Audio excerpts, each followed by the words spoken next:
welcome to the show. You know where you are. Well, I hope you know where you are. Expert Talk with Tigo. And as always, I love bringing experts. You know that. I love bringing people that have creative minds, that have gone through journeys you can relate to and come out the other side smelling like roses sometimes. I don't know about that. But today, now if you've thought about real estate, if you said, man, if I could only sell something, I could make that 7 or 8 figures. If you said, if I was in the know, then I'd know where to go. Today is the day you want to be watching the show, because today we got Bryce McKinley here, and he is going to share his journey. He's going to talk to you a little bit about something called wholesale real estate. Now, that is not those little yellow stickers that you see on the meat at like the grocery store. This is real stuff. He knows what he's doing. You want to be here today, so sit right there. We'll be right back.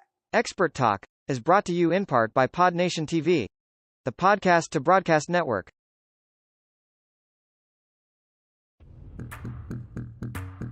Expert Talk is produced and distributed by Melrose 11 LLC. Lights, cameras, take action with Melrose 11.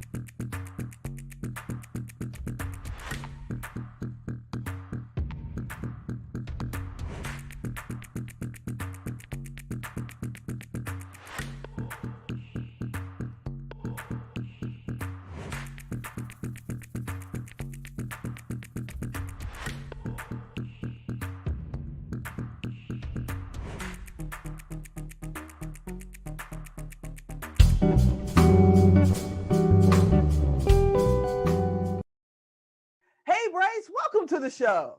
What's going on, lady? I'm excited. Thank you so much for having me. How are you? I'm amazing. I'm even better now that you're here. You know, I'm a little confused because your hat's going backwards. What does that say? Yeah, so this says sharpen. I've got a few of them. I've got a dark one somewhere around here. But yeah, I've got a few different hats. It says sharpen, like the Bible says, right? Like iron sharpens iron, so does one another to his brother. It's hashtag sharpen. They call me Coach Sharpen. I'm sure we'll get into that. But I believe that we can learn easily if we have very simple, clear, and precise processes. And so what better way to start an interview than just drop some fire? And so I love that question. Sharpen is an acronym that stands for selflessly helping already persons eager for nurturing. Oh, wow.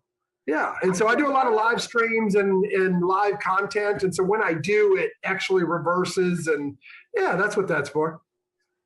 Now, see, he knows the next question I'm about to ask is, how do I get my hat?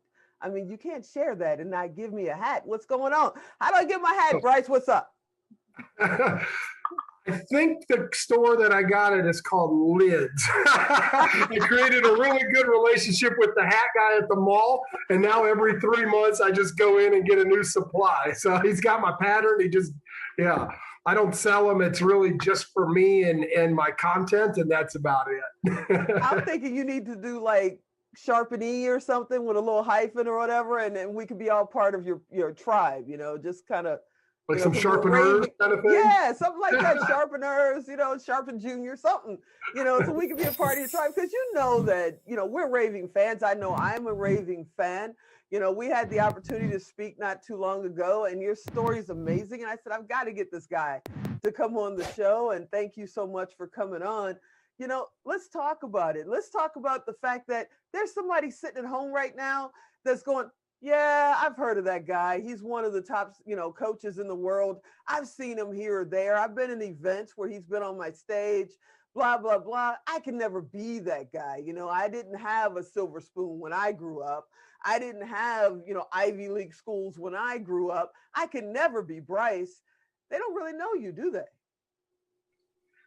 No, we've all seen that. We've all seen that poster with like the iceberg, right? Like you see the top of it, you hear about overnight successes, but you don't see the pits and valleys that someone's crawled through to get there, literally crawled through to get there. And my story's a lot like that, And so hopefully by the end of this interview, my intention, Tigo, is to not only share my story, but my intention is to encourage anyone and everyone that's listening that anything is possible. I mean, I came from nothing. I built a massive organization, lost it all, and I've been able to build it back up with little to no formal education. I mean, I believe that there's always light at the end of the tunnel. And when you're in a shadow, there's light somewhere casting that shadow. And so, like a sword being crafted by a master craftsman, sometimes you have to just go through the fire to be sharpened for your calling. And so, if you're listening to my story, I hope that you're not just inspired to trust the process, but you keep on pushing. Absolutely. Absolutely. And you and I, we come from pretty much the same neighborhood, south side of Chicago. It's like, we know what that is. And in the south side of Chicago, it's always going to be inside me. But that city can eat you up if you don't have, the right people in your corner, if you get involved in the wrong environment or something, or just happen to be standing in the wrong spot at the wrong time, your life can change forever. And you went through a journey like that when you were just a teenager, correct? Yeah. I mean, at the end of the day, it was a rocky roller coaster. I remember even after, as I look back, on what I went through, like I remember the like ignite moment, like the punch in the gut that kind of said, all right, this is who you are. Mm-hmm. But it took years trying to find that. I grew up in a very cult-like religion. Tigo, do you mind if I get vulnerable with your audience? Can I share? Oh yes, please. I'm all ears, and I know they are too. Yeah, so this might be a little longer answer, but I think that someone listening to this that is looking for the expert, that just wants to understand, like, why should I listen to this guy? Is because my story doesn't just start as a teenager. I mean, my story as an entrepreneur starts like way back when I was 5, 6, 7 years old. I always had this determination to look for validation. I mean, how many of us entrepreneurs wanted validation? We wanted our mom or our dad to be happy. We wanted our boyfriend, girlfriend, husband, spouses, whatever, to be happy. We looked for validation. Yes, sir. Well, I knew growing up very poor in like a cult-like religion, that I needed to help my family out. And that's what we do in the Chicago, right? Like I almost said in the Chi, because that's the hood coming out of me. Right, there it is. Like in the Chi, like we help each other out, And so it's like growing up in Northern Illinois, back and forth from family on the Illinois-Iowa border, hanging out in Chicago in the inner city, like I knew that I was destined to help a crowd. And at the time, I thought it was my family.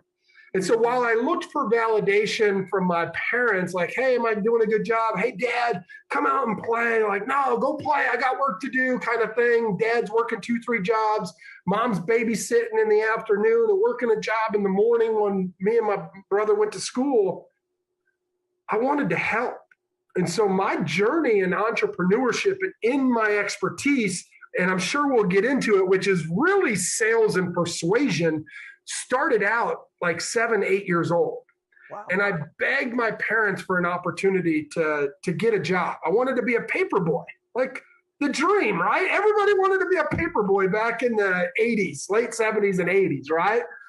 And Tigo, I don't know if you ever had a paper route or if you know or remember, but do you remember? 2 weeks. Did you? For 2 weeks. Yeah, we'll get into that later. Yeah. You remember the little tear-off tabs you had to go around and collect, and that was kind of like their receipt? Yep. Well, we had competitions in the paper route company, right? It was the Daily Dispatch. I don't know if you remember that publication. It was a smaller publication. Yeah, I don't remember that one. Yeah, and I went to work for them. I went knocking on doors, selling newspapers. One day I came home, however, and my parents had me sit down at the kitchen table. Okay. And of course, I mean, no disrespect to Karens out there, but her name was Karen and she fit the stereotype. Uh-oh. Karen, my route manager, sat me down and she said, I just assumed you were older than what you were. I mean, mind you, fast forward 40 plus years, like I'm 6'5" and 265. I'm a huge man. I was also a huge kid. Mm-hmm. What I didn't realize is you had to be 10 to have a paper route in Illinois. That was kind of their, like, the rule. So I was losing my job. I was getting fired for what would be the first and last time of my life. I was no longer going to allow someone else to determine my destiny. Wow. So I remember looking at my dad, and my dad was just kind of like, eh. My mom, I could tell she was sad for me. Then I looked back at Karen and I said this. I said, Karen, obviously you thought that I could do a great job and my parents believed in me. Why don't we just put the route in my dad's name? And if I do a good job when I turn 10, give me more responsibilities. Wouldn't you know it? She did exactly that. I turned 10 a year and a half, 2 years later, and I had 6 routes. And not only that, by the time I turned 10, I had everyone off the old knocking doors and tab receipts. They were paying their bill in the office. And so I was actually getting paid more per customer than anyone in the organization. Wow. Making more money at 8, 9, and 10 years old than my parents were combined with their 3 jobs. I was hustling, lady. I remember taking them out to eat and after church on Sundays and buying dinner for the family. It was a good feeling. I love being able to provide, and I found solace in that. It's a great feeling, that's for sure. Yeah. Unfortunately, that shadow that I talk about came around that 11, 12-year mark. You see, my parents ended up going through a divorce like a lot of families nowadays do. And my mom moving into subsidized housing and the projects, and my dad moving out to a different area of town and being kind of the weekend dad that he was. Like, this is what the court said. I found myself engulfed in gangs and violence and drugs and drug dealing. And wouldn't you know it, by the age of 17, I was facing 2 counts of manslaughter, some conspiracy and drug trafficking charges. Like, my life was going down the drain. Obviously, things didn't work out the way that they could have because I'm sitting here today. Yeah.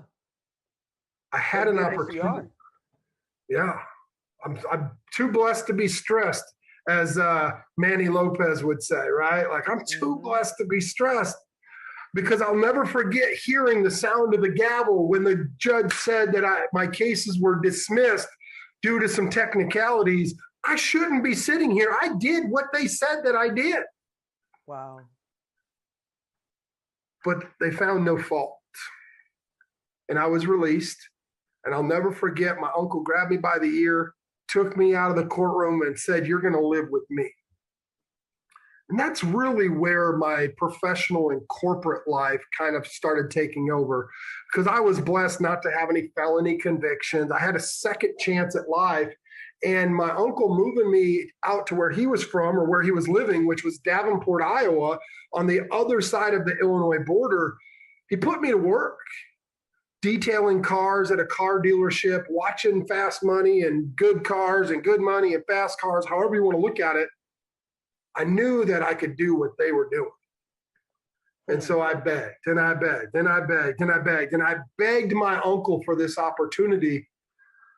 And I'll never forget, my uncle said, "If you can sell a car today, I'll put you on the sales team next week." Wow. What I didn't share Could was, you? What's that? Could you? Could I? The Yeah. answer is always yes, you can. But it's, are you willing? Right. Are you willing? And I was hungry. As my friend Les Brown would say, I was hungry. And I was so hungry that the fact that it was snowing and blizzard outside, that all the car salesmen that day never showed up to the dealership, That wasn't going to stop me. That wasn't going to deter me. I opened up the yellow pages and I started dialing. I opened up the white pages and I started dialing. And wouldn't you know it, by the end of the day, I sold the car. But not just one. 3 cars. I sold 2 trucks and a car in the middle of a blizzard. Excuse me. And I was hooked. I love the art of persuasion, and more so helping people get what they want. I believe that selling is a service and not something that should come with this stigma or dogma that you got to be a sleazy salesperson. I just don't believe that. Yeah. I mean, you're a good guy. You're a really good guy. And I would never say, here's a used car salesman, they get that stigma, like you said, here's that, oh no, you're not going to sell me something, are you? But like somebody taught me years ago, either you're being sold or you're selling every day, whether you know it or not. Every single day you're being sold or selling. That's amazing, especially if you just sell 3 cars in a blizzard, because the weather in Wisconsin and Illinois, you don't want to mess with that. It starts snowing, you just stay in the house. I'm in December. My birthday's Christmas Eve. This was the middle of December. I wanted to be on the sales team. We've already got a few inches of snow, right? Before the blizzard came in. It was I'll never forget that. So let me ask you something before we get into the next part of your story, because it's one heck of a story to tell. What about fear? Because here you are, a teenager, you're fighting, you're hungry for your right to just get out there and show what you can do. At that time, I'm assuming that you're still in high school, you're waiting to go to college, wherever you're at right there with your education. But you want this shot. And then you meet people. I know I meet people, I'm assuming you do too, that are in their 30s, their 40s, their 50s, somewhere in their 70s. They've never pursued their dream or their passion because they were afraid of it. They were afraid of what people think and if they can do it right, and they're afraid they're going to mess up. Are you afraid of anything? One, and if you are, how do you address fear? Yeah, I love that question. Here's the simplistic answer. No. Am I scared? Sometimes. Am I fearful? No. There's a difference in my book, and I truly believe that. I believe that, a lot of leaders and entrepreneurs that are going to listen to this need to hear what I'm about to say next. Leaders, you need to stop worrying about being in charge and start worrying about those in your charge. Because at the end of the day, I know this. It's okay to be scared, but it's not okay to be fearful. I didn't know what to expect. You take a dog out of the dog fight, that doesn't mean you took the fight out of the dog. And that's what happened. I got out of the environment, but I still had that determination. I was going to be the best dope dealer when I was dealing. Now I'm going to be the best car salesman I could be. I didn't know what it looked like, but I knew that I had a shot. I knew that I had an opportunity. And if that door was open, I was willing to step through. Sometimes you have to step through the door, not knowing what's on the other side. Even if you get a black eye, you still went into the next room. You still went to that next level. You learn from it. And now you might peek around the door as you step into it. There's a difference, right? So being scared and being fearful are 2 different things. I always, I've really been thinking about this. Honestly, it's crazy that we're talking about this because literally in the last month, a lot of things have been happening in my faith walk and my mission in life. And I'm sure we're going to get to that. It has nothing to do, but everything to do with where it's gotten me here. But I'll tell you this. I was in deep meditation about 3-4 weeks ago, and I heard the voice of God. I call him bro because he's kind of gangster to me. You can call him Allah, Jehovah, Jireh, whatever. I call him bro. He's pretty gangster. I heard him say this. It's okay to be scared. Just don't be full of fear. And then I seen this picture. How many of us listening to this, watching this right now, remember when you were a little child and you were scared of the dark, you were scared of something under your bed or in the closet? Growing up where we grew up, everything, right? Oh, yeah. Always keep that head on the swivel. Run to your mom's room, run out to the couch, and you're being held and you're embraced. You're no longer fearful. You're still a little scared. Mm-hmm. That's okay.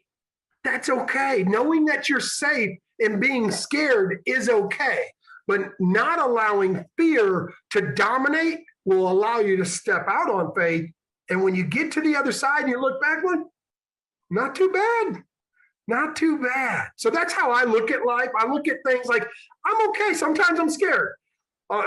We just went from 15 employees in one of our organizations to 40 in the last 30 days. That was scary.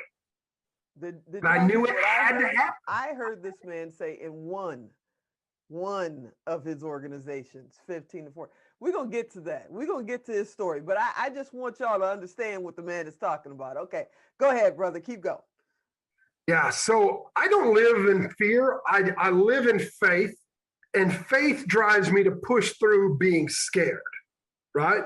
And so I took that bull by the horn. My uncle gave me the shot. I made it happen. He put me on the sales team, and I went to work. That's all I knew how to do was just work and grind. I barely graduated high school. My credits transferred, and when they transfer out of the city, they don't really mean a whole lot. And so I had to take 4 language arts classes to graduate high school. I barely passed that, paid a girl. Thank you, Natalie. I appreciate you to write some of my essays for me. And yeah, she did an amazing job in my writing. But yeah, I'll never forget. He gave me that shot. I took it. I shot my shot, right? Like Wayne Gretzky said, you miss every shot you don't take. Exactly. And I don't know where he heard it, but my son once said that the answer, if you don't ask, the answer is always no. And so I learned to just ask for the deal, ask for the opportunity, and when presented, step through. And that's what I did. And so to go over the next like 2.5, 3 years, I just went to work. I didn't know what I didn't know. I didn't know that even to this day, 2021, as we're recording this, that the national average car salesperson closes between 12 and 13 deals a month. That's average. Okay. The big guys do 20 or 25 cars a month. Okay. Right? My first year in the business, I was averaging 45 to 50 cars a month. I had a 10-year average of 75 cars a month. And from the age of 18 to 22, I broke and held all the records still to this day. And I haven't sold a car in 12, 13 years. Wow. I ended up at the age of 22 getting recruited out of my dealership and formed my very first organization, excuse me, which was just a small consulting company. And I was traveling the world with Ford Motor Company, 22, 23, 24. And then later I was picked up by Nissan and Toyota and Honda to teach people in the automotive industry how to sell better, but to create a process in which leads wouldn't fall through the cracks. Wow. And by the age of 24, 25, I was doing tens of millions of dollars, and I didn't know how to manage it. I didn't know what I was doing. I was just grinding. I just went to work. So. Wow, that's an amazing story. Now, before we skip on down the road, I've got to go back and ask, because you mentioned your son. You know, if your son walks in the door and he says, Dad, I want to be a doctor. I don't want to go to college, or I do want to be an entrepreneur. Do you have in your mind how you're going to direct him, or are you going to let him be a free spirit? That's a great question. I don't believe that allowing a child to direct themselves is wise.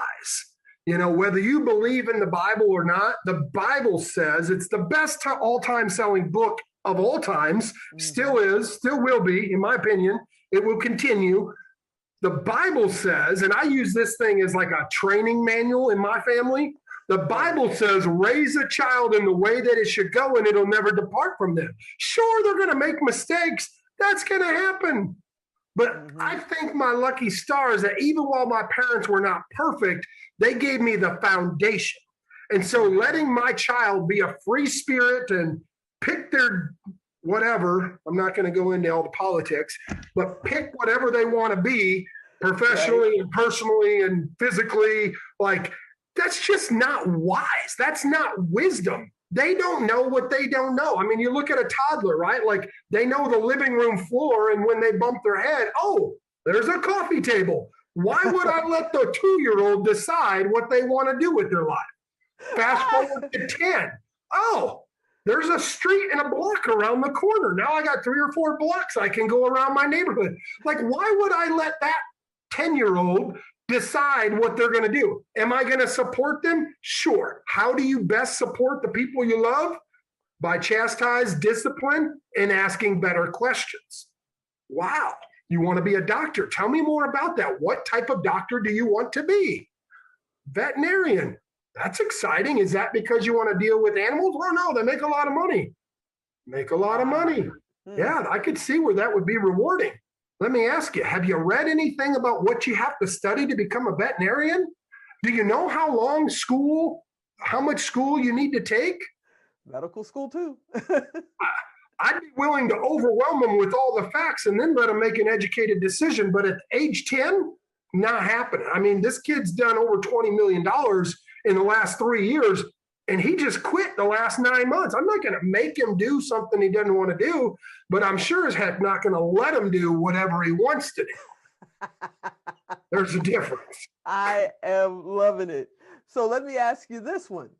If you did not, we're going to assume everything was good, but if you did not start working at a car dealership, and now we're going to get into real estate and all that after the break, what direction do you think you would have went in as an adult? When you were a teen, were you thinking about where you were going to go in your 20s, or were you just kind of, just dealing with each day as it came? Yeah, I think in that point in my life, I just dealt with it as it came. And I still don't go too far past that, because never is the day promised. Right. Mm-hmm. I remember riding the red line into the city and going down and sitting on the benches at the pier and just dreaming about having an office in the penthouse, right? Like having an office in a penthouse in one of those buildings. That was the life. Water and then over here. Yeah. Sure over there. Oh yeah, I think you were probably on the bench next to me. I think I saw you. Yeah. And I remember that was my dream. I didn't know how I was going to get there, but that was what I was manifesting. I didn't know what type of position was in that corner office with the penthouse suite. I didn't know, but I knew that I would be there. I could see it. I could feel it, smell it, taste it. That lifestyle, I just embodied myself with the actions that it takes to be that type of person. And so while I was doing things incorrectly by the terms and eyes of society, I was learning some very good disciplines in business and personal habits, waking up early when, and it's crazy that we talk about this, but like when the dope man goes to bed at 1 o'clock or 2 o'clock in the morning, heck, I'm just getting up at 3, 4 in the morning, because guess what? Everybody that wants to get served is now looking for someone to serve them. So I go where the people are. And I do the same thing in business. When everybody's going this way, I go this way. And I believe that I'm different in that respect, because I do believe that being different is better than being better. I know you are the Muhammad Ali of sales, of influence, of just finding your way. You're a fighter, man. You float like a butterfly. Sting like a bee. You really do. And every time I've talked to you now, it's like, I want to hear more. I've got to know more. How did this man build this world? You've not built a business. You've built a world, and you've changed a lot of people's lives. And we're going to get into that. And now, we talked about you being in the car industry, and then you went into real estate, and you really started blazing, 4-lane highway on Lakeshore Drive, kind of a trail for people to follow. So let's take a break. And then when we come back, let's talk about what you're doing now and how you got here. Because if you guys thought, I'm going to take it now, if you thought what he already shared was amazing, the fact that this man made records in the auto industry that they still have not touched. And then he left that. So when you're sitting comfortably saying, I want to go do this is what my heart's calling me to do, but you don't want to go and make a change because what am I, crazy? I'm being successful where I am now. Sometimes you got to follow your heart. So sit right there. We're going to find out just how Bryce followed his heart and blazed a brand new trail. So sit right there. We'll be right back. Expert Talk is brought to you in part by PodNation TV, the podcast to broadcast network.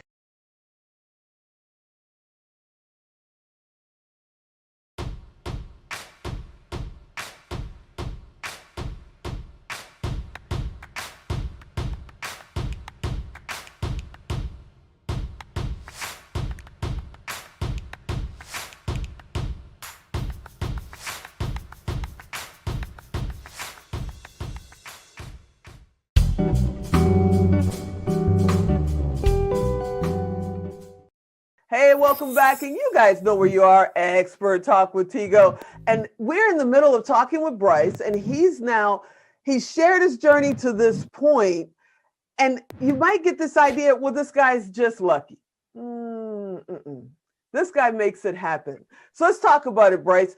You were comfortable living a great life. If you're selling the kind of cars that you're selling, you're living a great life. Why would you leave that world and go blaze a different trail?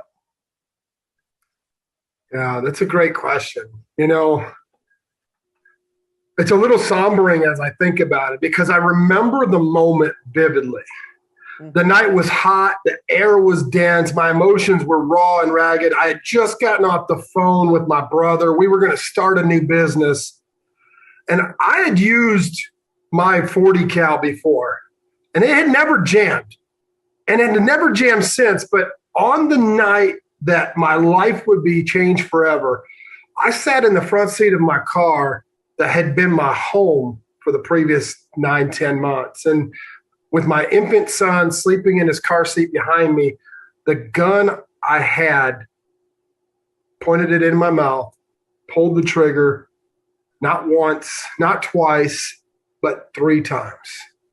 It jammed. It was close to 2 a.m. I had pulled out my gun to do the unthinkable. I parked on the busy side of the street on the north side of McKinney, Texas, which is a North Dallas suburb, to make sure that someone would find my son the next day. You see, I had succumbed to my breaking point. Some of you need to be inspired today. Some of you are going through some things. And the late night hour where the streets are eerily quiet allowed me to perform this task. Nearby was a water tower with a patch of trees and woods behind it. And for months on months, I had been parking my car behind the water tower from the passing traffic so that my son and I could sleep there undetected. That's right, we were homeless. My car had become our home, and concealed behind the structure of the water tower, we were never hassled or bothered there. I'd attempted to stay in shelters, but my son, just a few months old, didn't do well sleeping in the shelters, and so staying in my vehicle was easy. We'd spent several months sleeping behind this water tower leading up to the night that my gun jammed in my mouth.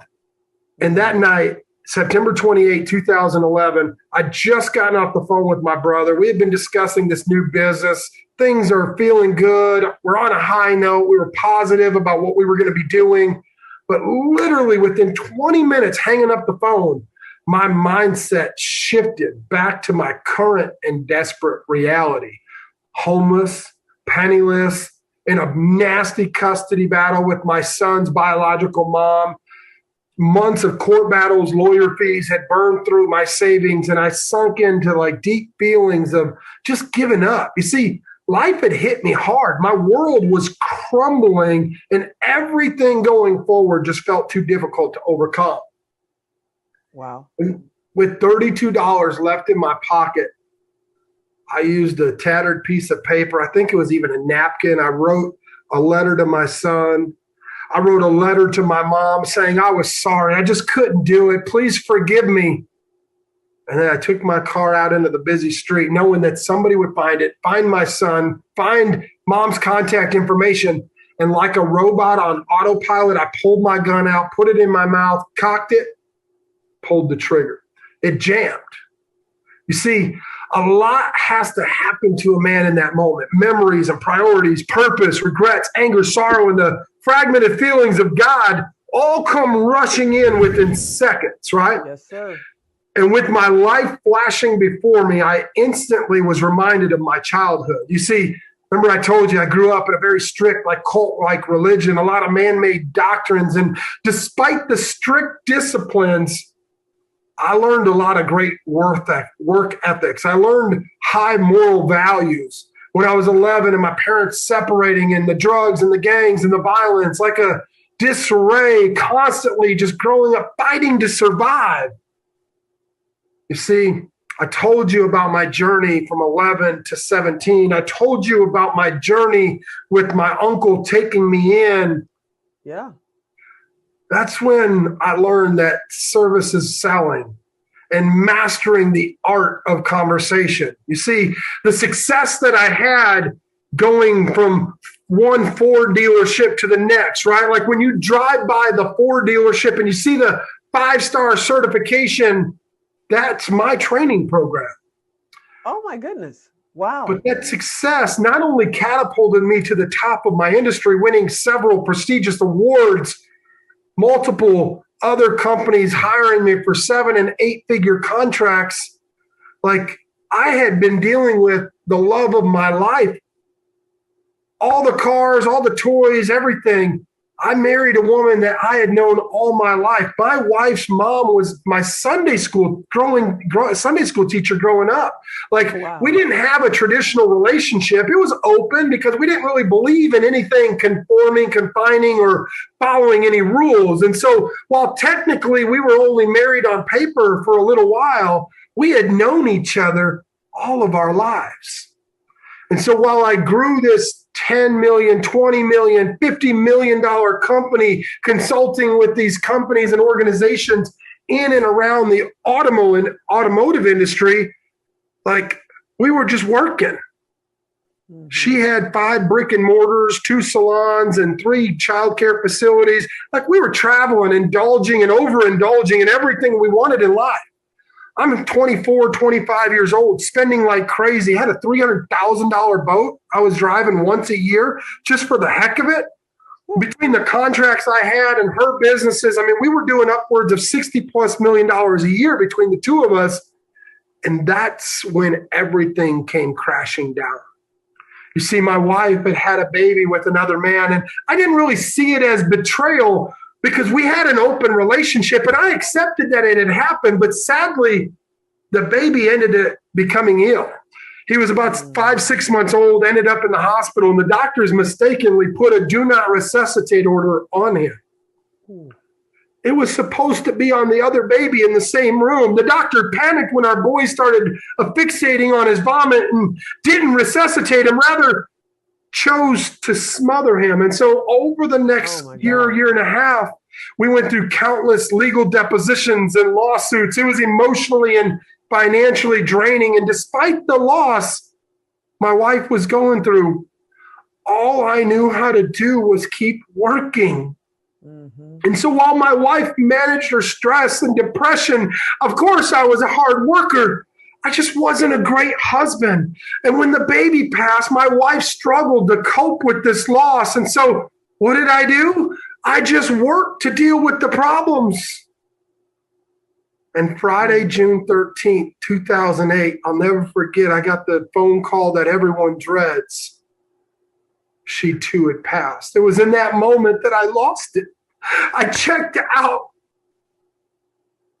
I mean, drugs and alcohol and partying to way farther excess for a year and a half down the proverbial rabbit hole, like in excess of hundreds of millions of dollars in contracts out the window, close to $80 million in cash, properties and assets up my nose and in a bottle.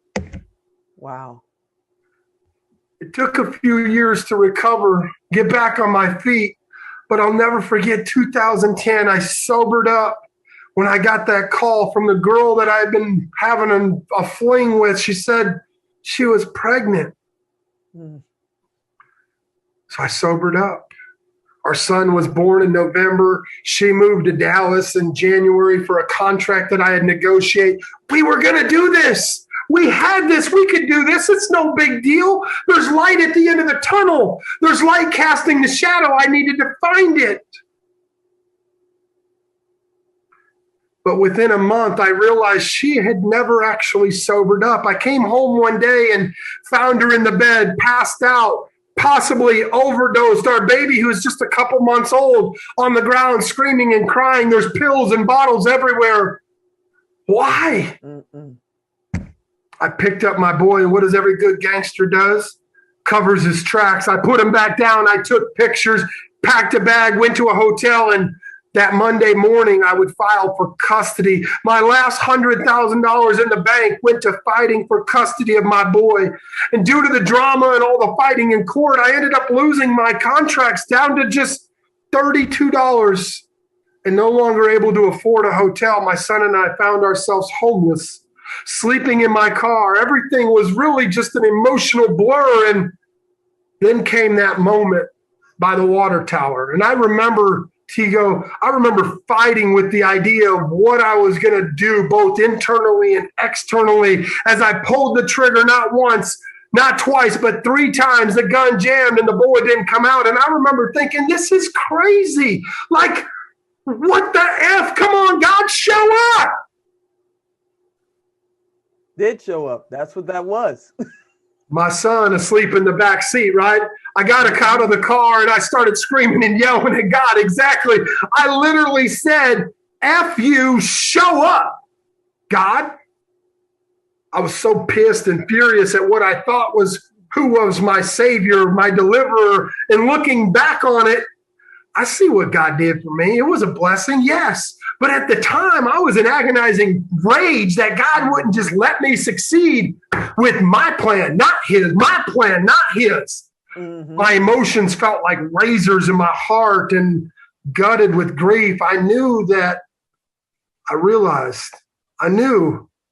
I realized that I fully understood that's what I was on this earth for. I knew that my life was important. I had purpose for being here. And after the adrenaline had subsided and God's message was delivered, I got back in my car and I pulled into our hiding spot. And in the heat of the night, caused my clothes to be sweating. They're sticking to my skin. I closed my eyes to calm my breathing.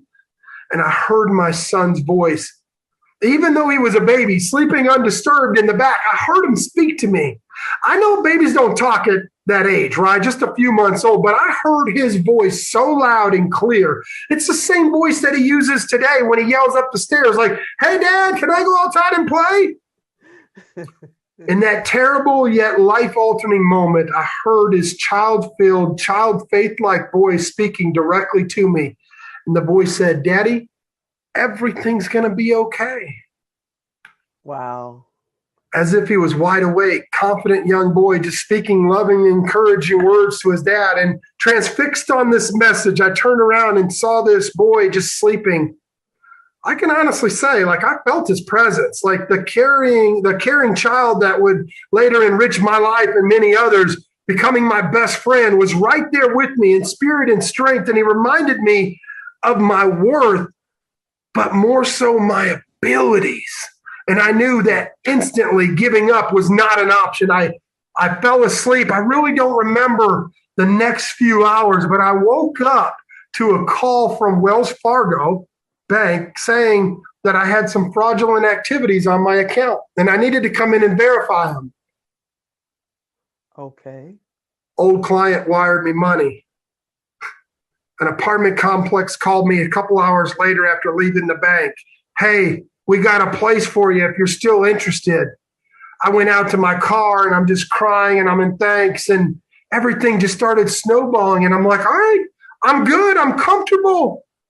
And over the next few months, I started looking for that new business opportunity. Like maybe I just go to work for someone, right? I'd establish myself and then start pitching my consulting again and going through the hurdles of entrepreneurship. I did it before. I'll do it again. Right. I was determined to look at everything.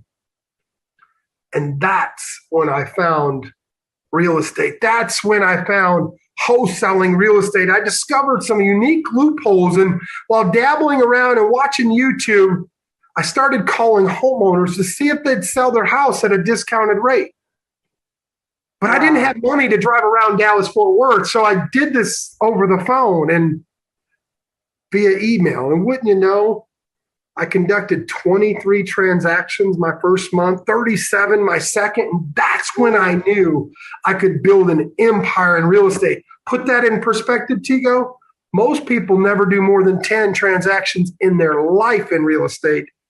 I did over 50 in my first 90 days, and I didn't know what I was doing. Wow.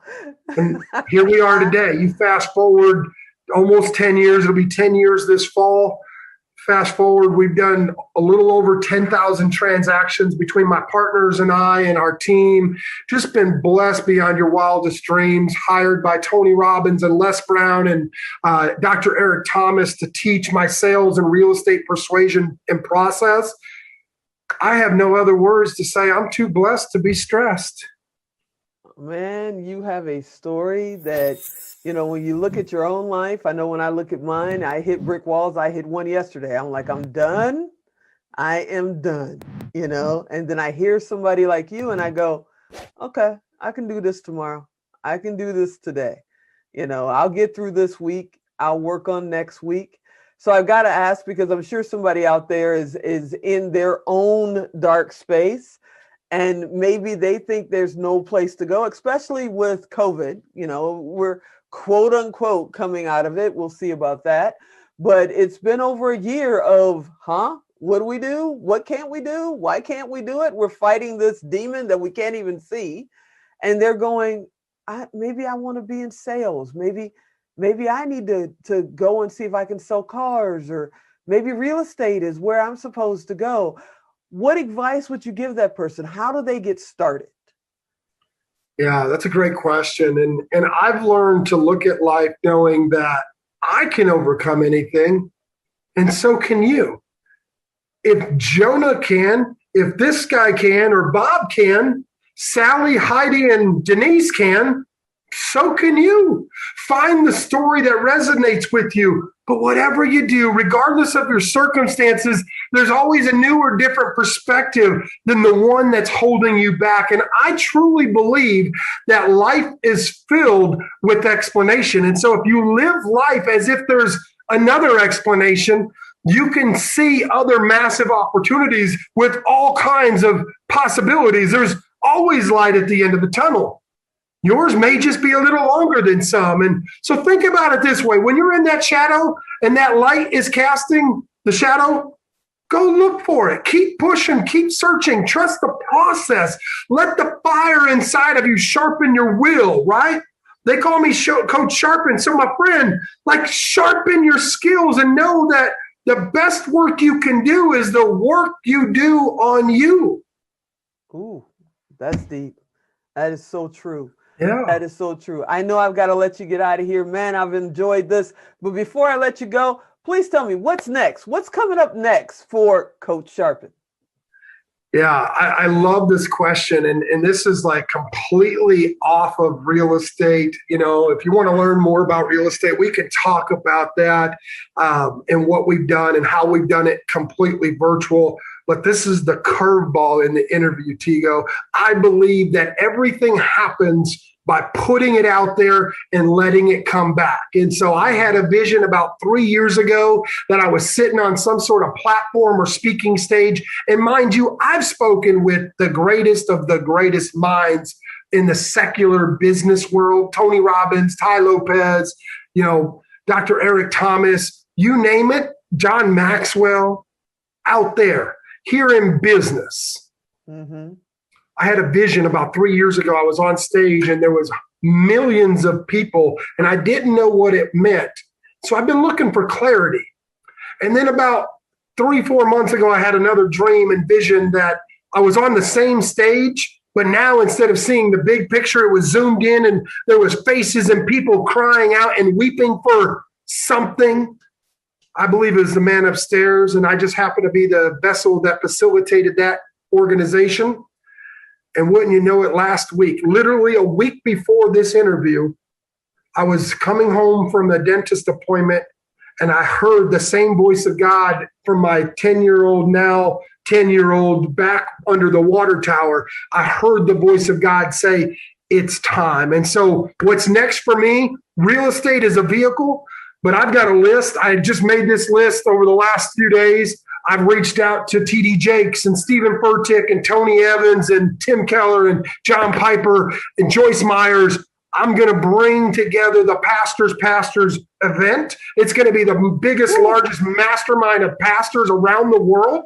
And we're going to not just have a mastermind, but we're going to create the world church, because denomination and religion has only segregated and separated us. Denomination, the definition of denomination is to sort and classify. Mm-hmm. And so all of these different religions and beliefs, whether you're Buddhist, Muslim, whatever, Catholic, Baptist, all we're doing is dividing us. And I'm going to bring the greatest minds in my faith and belief together to get their act right. And so what's really crazy, you look at my hat, I've been talking about being Coach Sharpen. Just last night, my accountability group, we put it out there, and now Sharpen is selflessly helping already pastors eager for nurturing. I'm about to change the world, and I feel this from the bottom of my soul, and I'm going to call every single one. And if they say they're not in, guess where their heart's at? Not for the people, but for the money. And I'm going to call them all out. I'm going to call them all out. That's what my next move is. This man is a mover and a shaker from every direction. I want to thank you, brother, for being on. You know, I think that you and I are connected at the hip for life. It's just, I meet certain people and I go, there he is. You know, it's just that feeling like I've known you forever. And your story, I know we told this much of it. I know a lot of people want to know about wholesale real estate and all that. Before the show, we talked about doing a Q&A session live, and we'll bring you on and we'll focus on that so that they can get their questions and answers. But how do they find like your website? If they want to find information today, where do they go? Thank you for asking. So you can find me on any social media, either my first and last name, Bryce McKinley, BryceMckinley, or Coach Sharpen, just like it sounds. Coach, like a football coach. Sharpen, just like you would sharpen an axe. Coach Sharpen. And then my website, if you want to look at like our real estate websites, it's everyhouse.io. If you want to buy or sell real estate with us, or if you want to learn our process, we have the REI Results Academy.com. REI, Real Estate Investing Academy, or Results, Real Estate Investing, REI resultsacademy.com, REIresultsacademy.com. We just built out a social platform, so it looks, feels, smells just like Facebook. We haven't even launched it yet live, but you can go there now and get registered. We've got an app coming out in the next week or two to where you can literally do deals right from your phone with our investors all over the world. We've got investors in China and Japan and Europe, and hundreds of thousands of investors right here in the U.S. Literally, we haven't even went live, and we've already had $1 million offers from other organizations in the real estate space, because this is going to change the world. And so REIresultsacademy.com, if you want to just get plugged into the community, join the social network that we're creating in real estate, and then everyhouse.io if you want to actually sell or buy a house from us. I thank you so much. You're amazing. I know this is one of many times we'll sit down, and who knows, maybe we'll stand on the same stages together one day when this COVID thing is finally, pushed down the road somewhere or squished like a bug that it is. But I want to thank you so much, brother, for being on the show. It's my pleasure. Thank you so much, Tigo. And thank you for listening, those of you out there, and just be encouraged. If you still got breath, you still got a reason to live. So you know what time it is. Get up, pick it up, and let's get going. I hope you enjoyed this episode. I hope, as always, you'll come back and see the next episode of Expert Talk. His hat says sharpen, and the one thing I think of, hindsight is 2020, but if you sharpen your vision, it could be 2020 ahead too. Look for the light, find out what you need, and if you're interested in being an entrepreneur, come back to Expert Talk. I'm always talking to amazing people. Or go find Coach Sharpen, because it sounds like, no, it doesn't sound like, it is. This man has a vision of life, not just of business. And as always, I'm Tigo, and I'll talk to you next time.